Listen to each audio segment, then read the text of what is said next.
శ్రీమాత్రే నమ. జయ గురు దత్తాత్రేయ నమ. ఈ వీడియోలో మనం మకర రాశి వారికి ఫిబ్రవరి 15 నుంచి 21 మధ్యలో జరగబోయే వార ఫలాలు పరిశీలించినప్పుడు మకర రాశి వారికి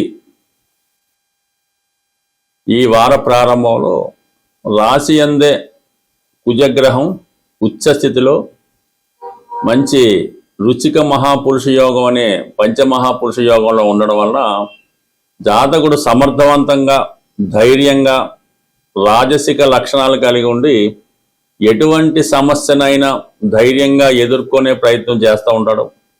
తనలో ఉన్నటువంటి కాన్ఫిడెన్స్ పెరుగుతూ ఉంటుంది. ఒక విధంగా ధనం సులువుగా సంపాదించే ప్రయత్నం జరుగుతూ ఉంటుంది. కొంత కొత్త మిత్రులు ఏర్పడుతూ ఉంటారు. ఒక పోలీస్ డిపార్ట్మెంట్లో కానీ, రియల్ ఎస్టేట్ రంగంలో ఉన్న వాళ్ళు కానీ, ఏదో రాజకీయ రంగంలో ఉన్నటువంటి పలుకుబడి కలిగినటువంటి మిత్రులు ఏర్పడుతూ ఉంటారు. వారి యొక్క సహాయ సహకారాలతో జాతకుడు కొన్ని కొత్త పథకాలు అమలు చేయడం కానీ ప్రవేశపెట్టడం కానీ జరుగుతూ ఉంటుంది. చతుర్థాధిపతిగా కుజుడు రాశి అందు ఉండడం వల్ల రియల్ ఎస్టేట్ రంగంలో ఉన్న వాళ్ళకి ఇది చాలా బాగా అనుకూలిస్తూ ఉంటుంది. మీరు ఈ సమయంలో ఎటువంటి డీల్ చేసినా కూడా అది చాలా క్విక్గా సెటిల్మెంట్ అవుతుంది. అంటే మీరు కూడా తొందరగా నిర్ణయం తీసుకొని ఆ ప్రయత్నాన్ని అక్కడికక్కడ సెటిల్ చేయడం వల్ల చాలా వ్యవహారాలు ఇమీడియట్గా సెటిల్ అవుతుంటాయి. వ్యక్తిగత సామర్థ్యం అన్నది చాలా అనుకూలంగా ఉంటుంది. వార ప్రారంభంలో అంటే ఆదివారం సోమవారం కూడా చాలా బిజీగా గడిపే అవకాశం ఉంది. కొన్ని కొత్త సెటిల్మెంట్ చేస్తూ ఉంటారు. కొత్త వారితో కలిసి కూడా కొన్ని నిర్ణయాలు తీసుకోవడం కానీ కొన్ని కొత్త వ్యవహారాలు చేయడం కానీ జరిగే అవకాశం ఉంది. ఇక్కడ దాకా ఓకే. అయితే ధనస్థానంలో రవి ఈ వారమే ప్రవేశించడం జరిగింది. అంటే ఇక్కడ అష్టమాధిపతిగా ధనస్థానంలో చేరిన రవి ఒక విధంగా ఆకస్మిక ధనలాభం వచ్చినప్పటికీ కూడా కుటుంబ సభ్యుల మధ్య తీవ్రమైనటువంటి విభేదాలు రావడం జరుగుతుంటుంది. వచ్చిన ధనాన్ని సర్దుబాటు చేసుకునే విషయంలో పంచుకునే విషయంలో పరస్పర విరోధాలు విభేదాలు ఏర్పడడం జరుగుతూ ఉంటుంది. ఇది ఇలా ఉండగా కుటుంబంలో ఒకరికంటే ముఖ్యంగా మీ తండ్రి గారికి కానీ మీ కుటుంబంలో ఎవరికన్నా సడన్గా అనారోగ్య సమస్య రావడం వల్ల కొంత ఆందోళనకరమైన పరిస్థితులు ఏర్పడుతూ ఉంటాయి. ఈ సమయంలోనే మీ కుటుంబ సభ్యుల యొక్క అసలు వారి యొక్క ఉద్దేశం వారి యొక్క నిజస్వరూపం మీకు అర్థం అవడం జరుగుతూ ఉంటుంది. కుటుంబంలో స్త్రీల మధ్య విపరీతమైనటువంటి అభిప్రాయ భేదాలు రావడం జరుగుతూ ఉంటుంది. ఒక స్వార్థపూరితమైనటువంటి స్త్రీ మీ కుటుంబంలో ప్రవేశించడం వల్ల దానివల్ల మొత్తం కుటుంబ పరిస్థితులు అంతా కూడా ఇబ్బందిగా తారుమారుగా అవుతూ ఉంటాయి.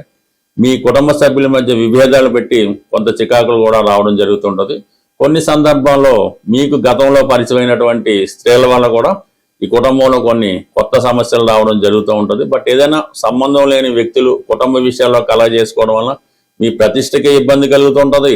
మీ కుటుంబ సభ్యులు హట్ అవుతుంటారు. కొంతవరకు కొన్ని చికాకులు రావడంతో కుటుంబం విడిపోయే స్థాయికి కూడా రావడం జరుగుతూ ఉంటుంది. అయితే ఇవన్నీ కూడా టెంపరీగానే ఉండే అవకాశం ఉంటుంది. తృతీయ స్థానంలో రాష్ట్రాధిపతి శని ఏదో విధంగా కుటుంబ సభ్యుల మధ్య రాజీ పడుతూ కుటుంబాన్ని మళ్ళా ఒక కొలిక్కి ఒక దారికి తీసుకునే అవకాశం ఉంది. బట్ ఏమైనా కొన్ని ప్రయత్నాలు మళ్ళా తిరిగి పునఃప్రారంభించడంతో ఆగిపోయినటువంటి కొన్ని వ్యవహారాలు తిరిగి ఈ సమయంలో రావడం జరుగుతూ ఉంటుంది. ఇక ప్రధానంగా కుజుడు రాశిలో ఉండడం, 6వ స్థానంలో గురుగ్రహ సంచారం కొంతవరకు కొన్ని ఆర్థిక పరమైన సమస్యల నుంచి కోర్టు సమస్యల నుంచి కొంత ధనం ఖర్చు పెట్టి ఆ సమస్యలు మీరు సెటిల్మెంట్ చేసుకోవడం జరుగుతూ ఉంటుంది. అంటే రాజీ మార్గంలో వెళ్ళవలసి ఉంటుంది అన్నమాట. మనకి అక్కడ న్యాయం జరగడం లేదు, ఏదో విధంగా తిరిగి మనమే నష్టపోయాం అనుకున్న సమయంలో రాజీ మార్గమే ప్రధానంగా ఉంటుంది. కాబట్టి కొంత ధనాన్ని వారికి ఇచ్చైనా సరే ప్రస్తుతం ఉన్నటువంటి చికాకుల నుంచి మీరు బయటపడే ప్రయత్నంలో చాలా వరకు సక్సెస్ అవ్వడం జరుగుతూ ఉంటుంది. బట్ ఏదైనప్పుడు కూడా ఈ మకర రాశి వారు ఏ ప్రయత్నం అయినా సరే ఇతరుల మీద ఆధారపడకుండా మీకు మీరే దగ్గరుండి ప్రయత్నం చేసుకుంటే చాలా వరకు మీకు ఆ పని సులభంగా తక్కువ ధనంతో తొందరగా సాల్వ్ అవ్వడం జరుగుతూ ఉంటుంది. అదే ప్రయత్నాన్ని మీరు ఇతరులను నమ్మి వాళ్ళకి మీ పని అప్పచెప్పడం వల్ల ఆ పనిలో ఆలస్యం కలుగుతుంటుంది. వారు బాగుపడి మీకు ఇబ్బంది పెడతా ఉంటారు. ఏదో ఒక వంక ఏదో ఒక కారణంతో సమస్యని ఆ విధంగానే ఉంచి మిమ్మల్ని ఇబ్బంది పెట్టే ప్రయత్నం కూడా చేయడం జరుగుతుంటుంది. కాబట్టి కొద్దిగా కష్టంగా ఉన్నా సరే ప్రతి ప్రయత్నం మీరే దగ్గరుండి చేసుకోవడం మంచిది.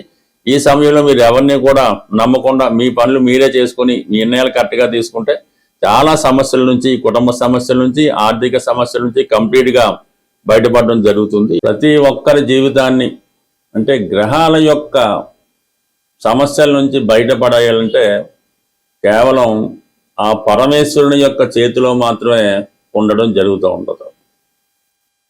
గ్రహాలు అనుకూలించాలంటే శివుని యొక్క ఆజ్ఞ కంపల్సరిగా ఉండవలసింది. అటువంటి శివుణ్ణి సులభంగా మనం ప్రసన్నం చేసుకోవడానికి మరి ఈ 15వ తారీఖున మహాశివరాత్రి పర్వదినం రాబోతుంది.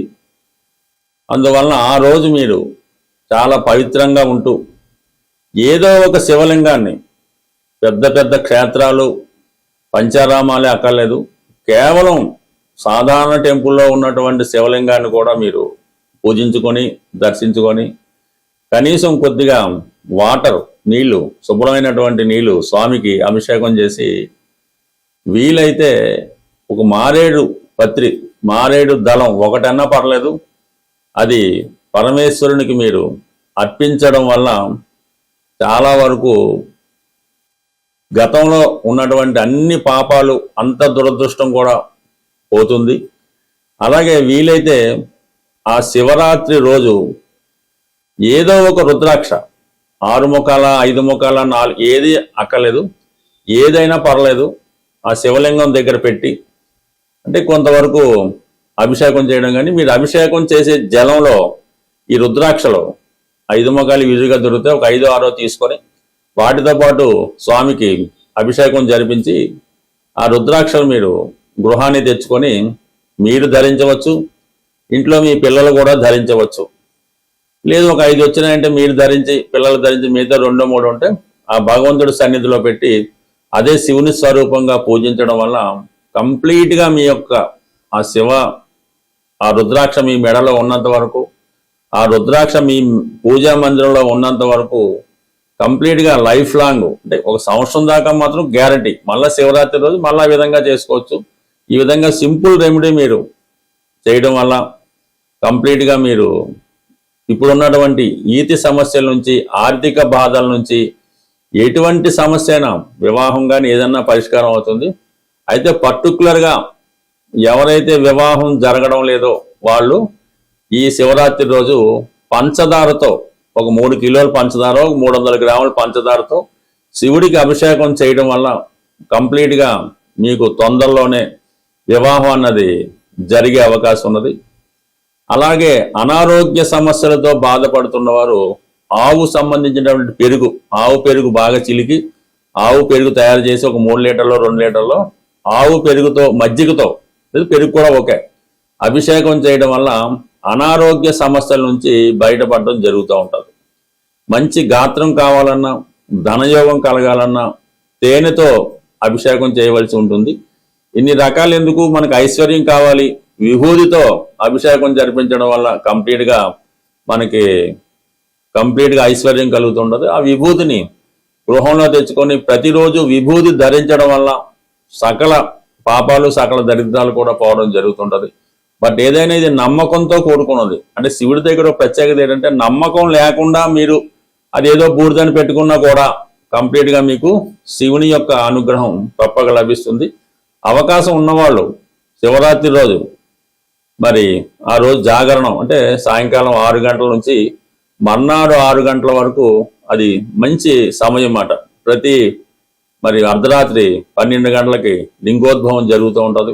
ఆ సమయంలో చిన్న శివలింగం అయినా మీ గృహంలో పెట్టుకొని అర్ధరాత్రి 12 గంటలు దాటిన తర్వాత ఆ శివునికి తేనెతోనో, పాలతోనో, పంచామృతాలతోనో, పళ్ళ రసాలతోనో అభిషేకం మీ చేతులతో, మీరు ఏ మంత్రాలు అక్కర్లేదు, స్వయంగా చేసుకోవడం వల్ల కంప్లీట్గా మీకు ఆ స్వామి యొక్క అనుగ్రహం లభించే అవకాశం ఉంది. ఎవరికి ఏ విధంగా అవకాశం ఉంటే ఆ విధంగా శివరాత్రి మాత్రం కంపల్సరీగా చేసుకుంటే మీ యొక్క సకల ఇబ్బందులు తొలగిపోయే అవకాశం ఉంది.